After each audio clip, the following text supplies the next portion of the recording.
Join me in welcoming Peter Adler. Hey, Peter, how you doing today? Hey, just fine. Thank you, Steve. So your book is called Circumcision is a Fraud and the Coming Legal Reckoning. But first, before we jump into your book, tell us just a little bit about your background and what you do in the world. Yeah, will do. I was born in England, and I'm a U.S. citizen. Um, I went to, well, I studied philosophy, then I studied law at Virginia Law School. I practiced law for, uh, I've practiced law since 1983, but I'm a professor of law, so I teach international law, business law, and international business at University of Massachusetts here near Boston. That's awesome. So circumcision is a fraud. Tell me, what's a fraud about it? Tell me about that. Yeah. Um, the book arose out of an offer by a physician to circumcise our son when my son was born. And I later learned it's common in the United States for physicians or nurses to ask the parents of newborn boys whether they want to have their son circumcised or not. So then he said, well, I thought to myself that I had never thought about it. And he proceeded to tell me pretty good things about circumcision. It reduces the risk of urinary tract infections. It reduces the risk of penile cancer. It reduces the risk of some sexually transmitted infections. Now, interestingly, Steve, he said, but they don't justify circumcision. So then I was thinking, all right, well, is that the end of the conversation? Well, then he said, well, some parents elect it for religious reasons. And I said, well, I'm not religious. Then he said, some parents elect it for cultural reasons. And I was getting a little irritated. So I said, I don't care what people in other cultures do. And then he said, some parents elect it for personal reasons. So I said, what do you mean by that? And he said, well, some parents elect it because when the father is circumcised, they want the son's penis to look like the father's penis. And I remember thinking that it's impossible that that's true. I was thinking back to torts class, and there's just no way that a doctor licensed to practice medicine can take orders from a parent to perform an operation. I didn't know it was an operation at the time, but later I learned it is on a child because the parent elects it. So, in other words, I started to not to trust the physician. So over a very long period of time of looking into it, I learned there's widespread opposition to it. I learned that the medical claims that they make are not true. They portray the foreskin as a bad thing when it's normal and a good thing, and men value it, and it's the most sensitive part of the penis. Then they portray circumcision as a good thing, as having an array of health benefits, when actually it has very little prospect of benefiting any boy or man. So that claim is false. And then they portray it as the simple, safe, and harmless snip of a useless piece of skin. And that's completely untrue. It's the opposite. It's the most sensitive part of the penis. It's extremely painful to circumcise a boy. It risks more than 50 complications. It can be fatal. So I realized these physicians and their medical associations, which are also trade associations, don't tell the truth about it. And then I started to think of circumcision as an industry. So in business, you have a cycle where you get the raw materials, you manufacture them, you market them, you promote, you sell, you service the customer, and so on. So I started to think of circumcision as an industry.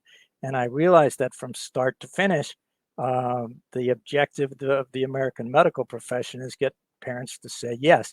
So, for example, they use high pressure sales tactics in the hospital. The mothers have just given birth and they're out of it. They only give fathers a few minutes to decide. They badger parents on average 8 times. Then they make these false medical claims. Then I realized they make false legal claims. The false legal claim that they have the right to perform the operation. It's child abuse to cut off a part of a child's body without a valid medical reason. Um, and so it's also, since it's child abuse and a crime, they're not allowed to invite parents to consent to it. So that's a false claim. Then I realized they use false diagnoses to bill for it. And they commit Medicaid fraud. They swear on the Medicaid form that it's medically necessary to circumcise the boy when it never is at birth and rarely thereafter. And so I came to the conclusion it's a widespread fraud. So maybe, Steve, it would help, would it, if I try to put it into a couple of words, what the fraud is? Yes, Um, absolutely. that doctors use a variety of unfair and deceptive practices um, and to persuade parents to give permission. As a result, they take something that men value and they have the legal right to keep, and they thereby enrich themselves at the expense of their patients. So they get money, the boys lose the foreskin. The doctors win, the boys lose.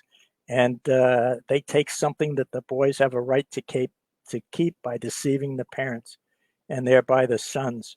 So I came to the conclusion this is a massive 150-year-old, multi-billion dollar per year fraud. So, if I'm hearing you correctly, it sounds like you're equating it to some of the genital mutilation practices that are, known in other countries. That there's quite an outroar in our country for having or wanting to have stopped to women in those other countries. So exactly. So both male and female genital cutting started thousands of years ago. And they started as a sacrificial religious practice and a painful rite of passage, basically for reasons having nothing to do with medicine. And so no one would ever today consent or agree or think to argue that it would be a good idea to cut off part of a girl's genitals, even if it did have some possible health benefits, like preventing the body part from becoming diseased. And so, into the developed world, female genital mutilation, what's called mutilation, is considered odious, and it's illegal in the developed world and under international law. So there's a consensus among scholars, legal scholars, medical scholars, opposed to genital cutting, that the procedures are analogous. As a matter of fact, the foreskin of the penis has a homologous or analogous part, the clitoral hood. So you can't cut off a clitoral hood of a girl, who's healthy. That's child abuse. It's battery. It's a breach of fiduciary duty. And it's exactly the same thing if a doctor cuts off a healthy part of a child's body.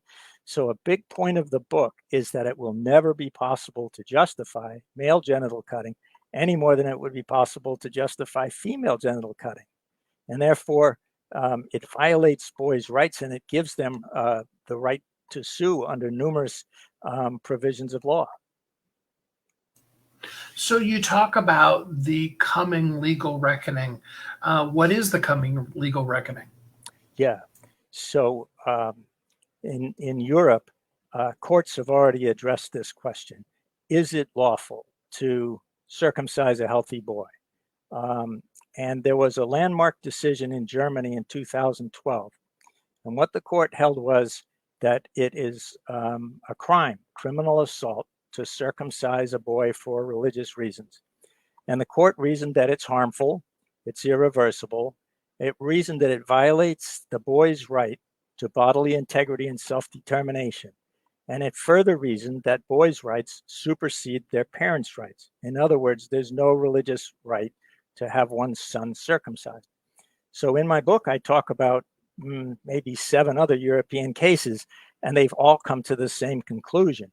Whenever there's a dispute where the father, who's usually religious and sincerely believes there's a right to circumcise, wants his son circumcised, desperate to circumcise the boy, the mother objects, and they go to court.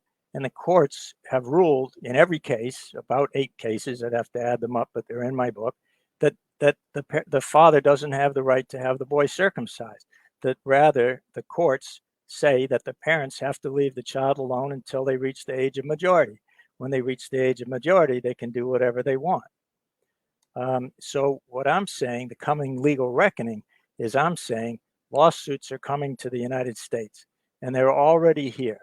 There are already cases of boys saying it's a battery to circumcise me. And there's a suit against the American Academy of Pediatrics accusing it of having issued fraudulent guidelines that promote circumcision. There's also a lawsuit in Massachusetts claiming that the state Medicaid agency is violating the law by using Medicaid to pay for circumcision and not reviewing those payments. So what I suggest is that lawsuits are coming to the US. I encourage them. It's not that I think lawsuits are a great idea generally, but after 150 years of false claims about circumcision, the American medical profession has made absolutely clear that they're never going to stop unless somebody stops them. So I encourage lawsuits by private individuals. Wow, that's a pretty big statement too, because as you said, you don't typically encourage lawsuits, so that's a big thing. So I guess my question would be, you've cited several cases that happened in Europe, and as Americans, sometimes we get a little bit snooty about European. How common is it, from a law professor's standpoint, for something that happens in Europe to then trickle over to the way the law begins to start being viewed here in the US? Yeah, that's a very good question. Or another way to word it might be, does it matter that European courts have decided the cases this way? So the first comment would make is that these European courts have thoroughly analyzed the facts and they've unanimously come to this conclusion. So there's a consensus among these courts that this is the way the cases should be decided. Now, then you might say, well, a lot of these cases are in Europe, and Europe has a different legal system. It has a civil law legal system. But these are fundamental principles of law. The German court said that there's a constitutional right to bodily integrity and self-determination in Germany. Well, there's a constitutional right to bodily integrity and self-determination in the United States as well, and in all the Commonwealth countries. And in fact, these are fundamental legal rights that date back to the Magna Carta. These are the inalienable rights you might have heard of, in high school studying American history. But moreover, some of the cases, at least two, were decided in England, and England is a common law jurisdiction like the United States. In other words, our legal systems are the same. The U.S. literally adopted all of the British common law, and the legal systems are the same. So the question is the German court binding precedent? No. Is the UK decision binding? Well, it's not binding, but they're both very powerful precedent.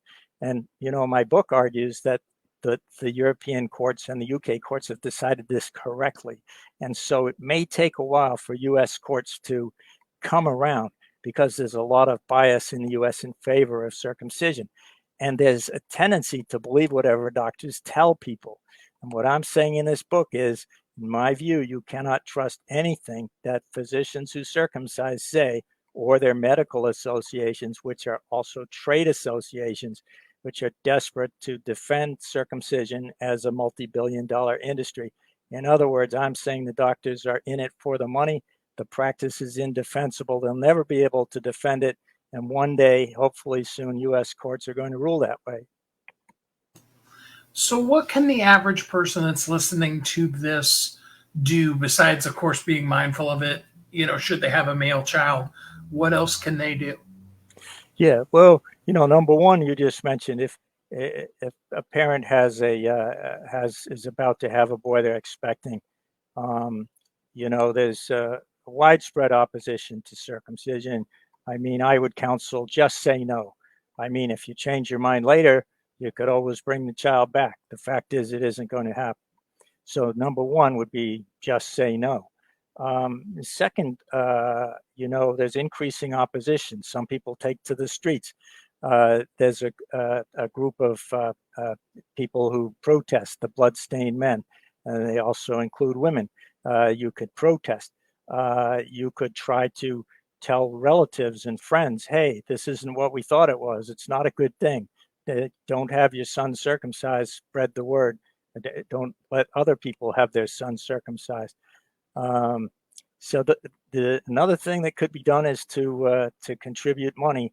to litigation efforts because litigation is expensive. And, the American medical profession has mountains of money, and private individuals, circumcised boys and men, and their parents have comparatively, very little. And litigation is expensive. So that's a big drawback to litigation.